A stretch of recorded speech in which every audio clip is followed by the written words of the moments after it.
Good morning. We begin in Washington, where former special counsel Jack Smith is pushing for a public confrontation with his critics on Capitol Hill, formally requesting to testify in open hearings before both the House and Senate Judiciary Committees. In a letter obtained by Fox News Digital, Smith's attorneys stated that he wishes to address what they call the many mischaracterizations of his investigations into former President Donald Trump. The probes in question focused on the handling of classified documents and efforts to overturn the 2020 election results. Smith's legal team says he is prepared to answer questions about the investigation and prosecution, but requires guidance from the Department of Justice on what he can disclose, particularly concerning grand jury secrecy and a non-public volume of his final report. He is also requesting access to the special counsel files, which he can no longer access, to ensure his testimony is full and accurate. This move puts Smith in direct opposition to the preference of House Judiciary Chairman Jim Jordan, who had requested Smith appear for a closed-door, transcribed interview. Smith's request comes amid a firestorm of controversy following recent revelations that his team had subpoenaed the phone records of nearly a dozen Republican senators and a congressman as part of the investigation into the events of January 6, 2021.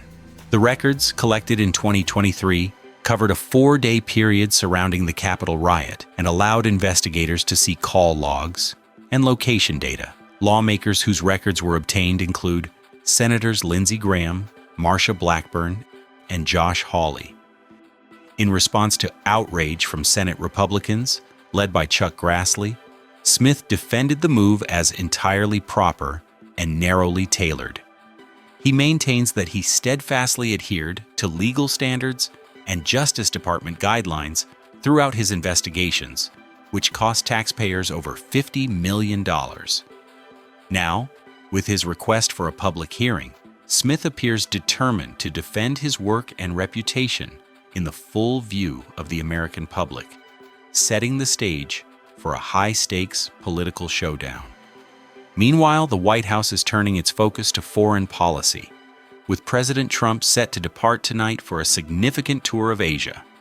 The trip will culminate in a highly anticipated meeting with Chinese leader Xi Jinping on October 30th. According to White House Press Secretary Caroline Leavitt, the one-on-one meeting will cap off the president's tour, which begins with his arrival in Malaysia on the morning of October 26th. There, he is scheduled to oversee the signing of a peace deal between Thailand and Cambodia on the first day of the Association of Southeast Asian Nations, or ASEAN Summit. He will also hold bilateral talks with Malaysian Prime Minister Anwar Ibrahim. However, all eyes are on the final stop and the meeting with Xi.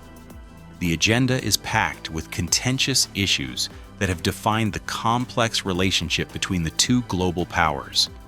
Discussions are expected to cover trade imbalances, tariffs, and access to critical resources like rare earths.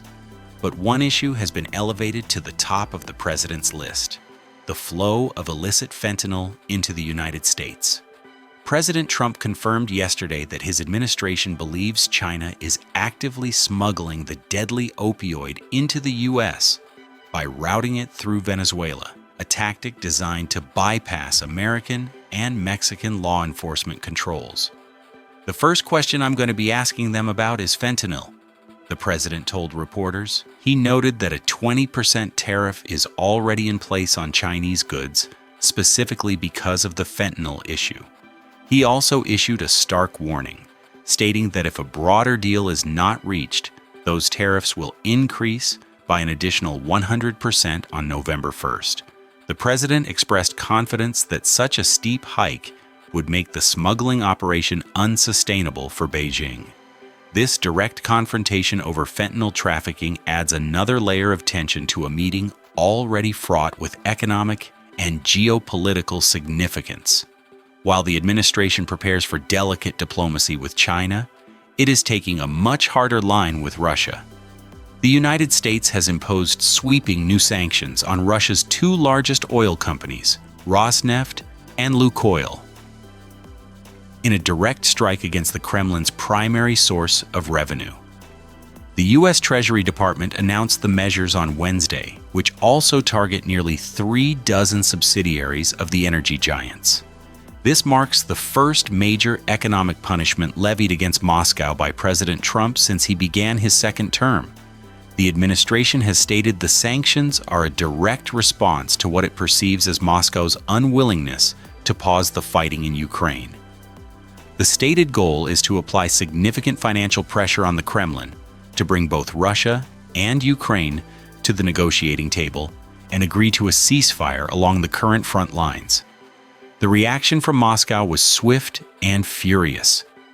Russian officials denounced the sanctions and warned that targeting its main economic lifeline could lead to instability in global energy markets and a subsequent rise in oil prices for consumers worldwide. The move signals a significant strategic shift for the Trump administration, which is now using powerful economic tools to try and force an end to the protracted conflict that world leaders say is being funded by Russia's vast oil revenues. Back at home, the consequences of a political stalemate in Washington are threatening to spill over into the daily lives of millions of Americans. The White House issued a stark warning today about the growing risk of significant flight delays and disruptions as the partial government shutdown enters its 23rd day. The primary concern centers on the nation's air traffic controllers, who are set to miss their first full paycheck this week. Officials fear that an increase in absences among these essential but unpaid federal employees could lead to critical understaffing at major airports. With the busy holiday travel season just around the corner, the timing could not be worse. In a press conference, White House Press Secretary Caroline Leavitt placed the blame squarely on congressional Democrats. "We fear there will be significant flight delays, disruptions, and cancellations in major airports across the country this holiday season," she said. "If Democrats continue to shut down the government, they will also be shutting down American air travel." The warning highlights the mounting pressure on both parties to find a resolution as the shutdown's impact begins to affect services far beyond federal office buildings, potentially creating travel chaos for families across the country in the coming weeks if a deal is not reached soon.